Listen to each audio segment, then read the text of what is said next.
പെട്ടെന്ന് കോതമംഗലത്തേക്ക്, എറണാകുളം ജില്ലയിലെ കോതമംഗലത്തേക്ക് ഒന്ന് പോയാൽ, കോതമംഗലം നമുക്കറിയാം 2 തവണയായി LDF വിജയിക്കുന്ന മണ്ഡലമാണ്. ആന്റണി ജോൺ എന്ന യുവ നേതാവിന്റെ പ്രഭാവം എത്ര? ആന്റണി ജോണിന് കോതമംഗലംകാർ എത്ര മാർക്കിടും?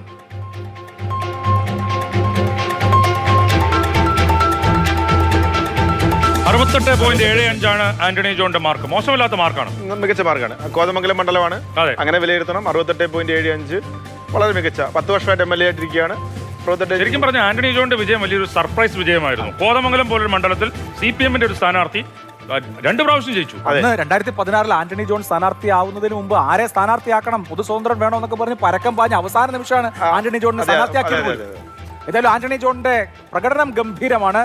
68.75 എന്ന മികച്ച മാർക്ക് ആന്റണി ജോണിനുണ്ട്. അപ്പൊ കോതമംഗലം റാങ്ക് 61 നിലനിർത്തുമോ?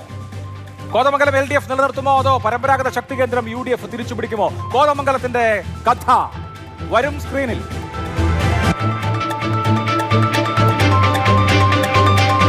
UDF 44.60, UDF 41.50. അതായത് കോതമംഗലത്ത് ഒരു അട്ടിമറി നടക്കാണ്. 5% താഴെയാണ്. അതുകൊണ്ട് നേരിയ മുൻതൂക്കം മാത്രമേ സ്റ്റിൽ ആന്റണി ജോണിനെ സംബന്ധിച്ച് കോട്ട കാക്കാൻ കഴിയും.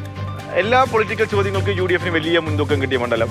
ആന്റണി ജോൺ അത് ആ UDF ട്രെൻഡിനെ മറികടന്ന് അദ്ദേഹത്തിന്റെ MLA എന്നുള്ള പെർഫോമൻസ്, വ്യക്തിപ്രഭാവം, മറ്റ് ഘടകങ്ങൾ കൂടി കൂട്ടുന്നത് കൊണ്ടാണ് ഈ 3 പോയിന്റിൽ നിൽക്കുന്നത്.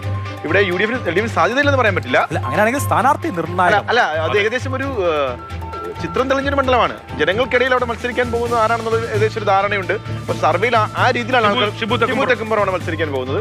അപ്പൊ ആ രീതിയിൽ ഞാൻ നോക്കുന്നത് വളരെ ശക്തമായ മത്സരം. എറണാകുളത്തെ LDF-ന്റെ ഒരു സിറ്റിംഗ് സീറ്റാണ്. അവിടെ UDF-ന് വിജയിക്കുക. ലോക്കൽ ബോഡിയിലൊക്കെ വലിയ മുൻതൂക്കം.